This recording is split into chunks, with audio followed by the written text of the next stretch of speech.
Good morning, or depending when you're watching this, good afternoon, good evening, or good night. My name's Ross, and as always told, out of Voice of Radio.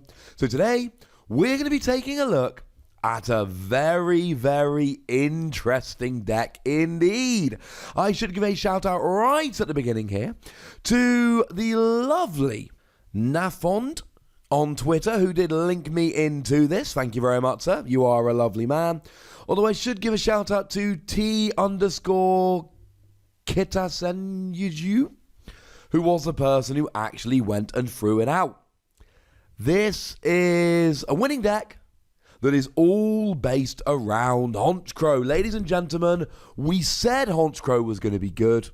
We suggested the Honchkrow might in fact be a deck that goes and wins some tournaments. And oh look, wouldn't you believe it? It's gone and won some tournaments. So at this stage, I believe we need to have a little bit of a chat about what it is that Honchkrow GX actually does. And here really it's all about the ability. The ability is just Chaos Wheel. The ability says that for as long as this is active, your opponent cannot play special energy, stadium cards, or tools from their hand. Yeah, that's going to get annoying sooner rather than later, ladies and gentlemen. That is going to get annoying sooner rather than later. Now, there is an attack here. Darkness, double colorless, 90 damage, 30 to 2 of your opponent's benched EX and GX. It's fine. I mean, it's a better version of Night Spear, but that's not really the point. We're not playing it for that. We're playing it to lock your opponent out the game, and it ain't always going to work. There are going to be games and decks where you sit down and you're like, what am I supposed to do about this? But let's take something like a Zoroark deck. Hey, now you can't play any double colorless from your hand. Looks like you're not attacking for the entire game, which is kind of funny. And it actually gets even more annoying because of Duststone.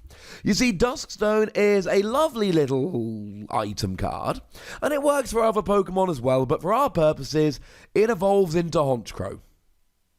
By which I mean, if you've got a Murkrow down, you play this item, you search your deck for a Honchkrow, and evolve it, even if it's your first turn of the game, even if it's not been down for a turn, none of this matters. You always get the evolution here. And that is the main crux of this deck, and any deck really, where you're relying on Honchkrow.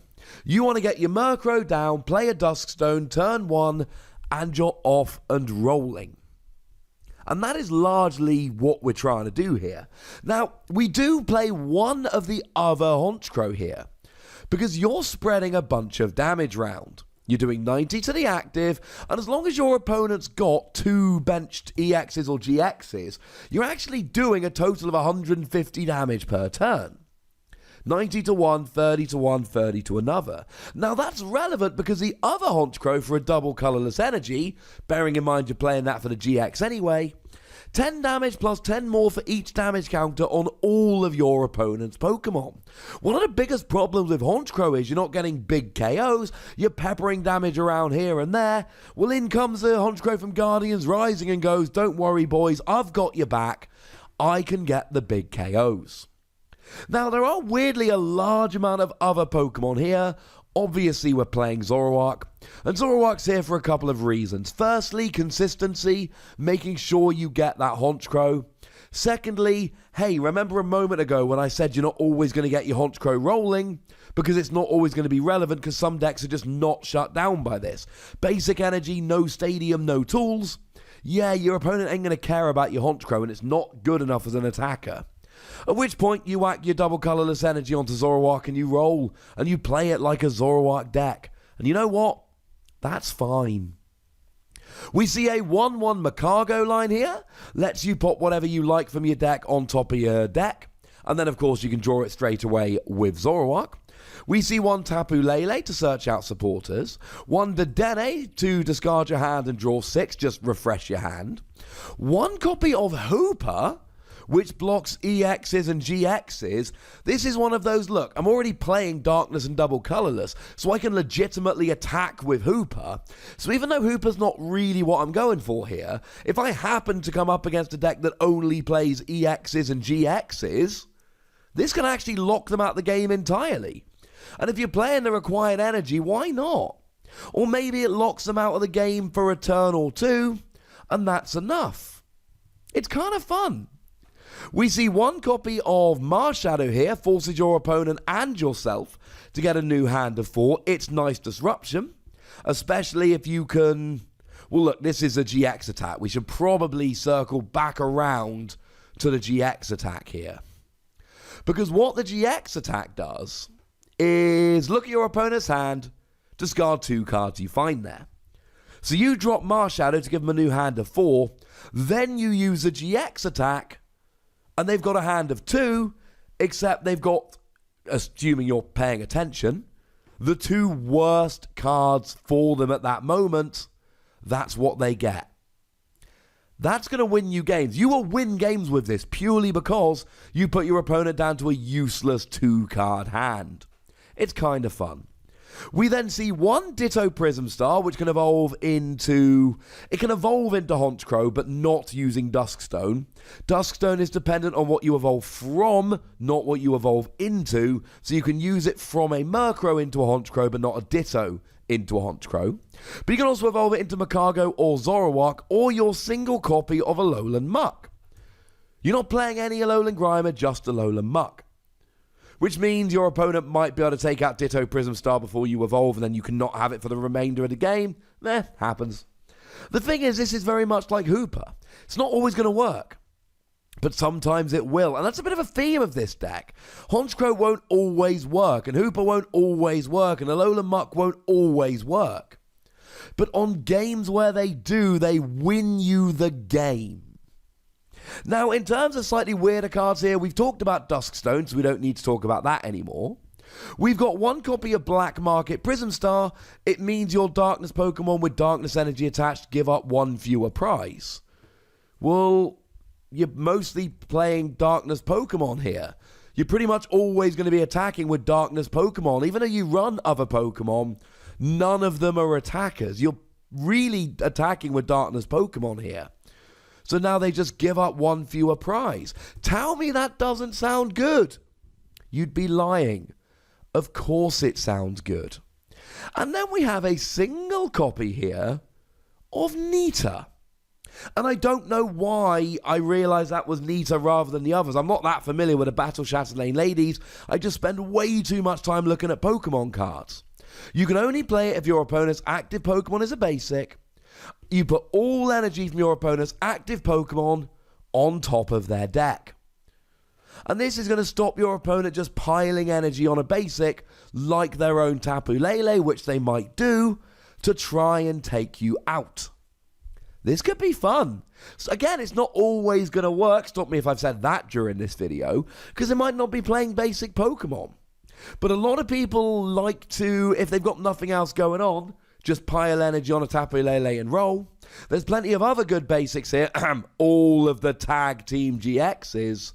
And here, Pikarom gets 6 energy. You get rid of it. Bearing in mind they accelerate with the first attack, which means you're going to have time to take it out before they ever get to use it. This could be really good. And then the rest of the deck, I'm going to be honest with you guys, it's pretty standard. You've got Ultra Ball and Nest Ball, because Ultra Ball searches out any Pokemon. Nest Ball searches out your basics, which you need in the early game. We've got a couple copies of Switch and 1 copy of Escape Rope, because you need to get this in the active. More than almost any deck, you need to have this in the active. Because it's not just that you don't have the right attacker. Every turn this isn't in the active is a turn where your opponent can use cards you don't want them to use. No. That's bad. 1 copy of Energy Lotto, because you're playing double colorless energy, and this can help you to search it out. 1 copy of Pal Pad to get your supporters back, which could be pretty important, to be honest with you. 1 copy of Field Blower to get rid of your opponent's tools. 1 copy of Choice Band to do an extra 30 damage, which can also then fuel the other Honchkrow. Your supporter line here, we got 4 copies of Lily and 2 copies of Cynthia. They're the best draw cards we've got. Lily draws until you got 6 cards in hand, 8 on turn 1. Cynthia shuffles and gets you a new hand of 6. They're what we tend to play.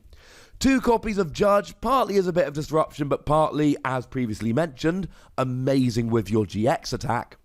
Incidentally, you're playing Darkness Energy, so you can use Zoroark's GX attack. Most of the time, you're going to want to use Honchkrows, because you can legit lock your opponent out the game and just win with this. 2 copies of Guzma to drag Pokemon active, but also acting as a switch. We've talked about how important switching is. And 1 copy of Ace Roller, because if your Honchkrow's about to get KO'd, pick it up, put a new Honchkrow in the active, you're good to go. I like this deck. I think it could be metagame dependent.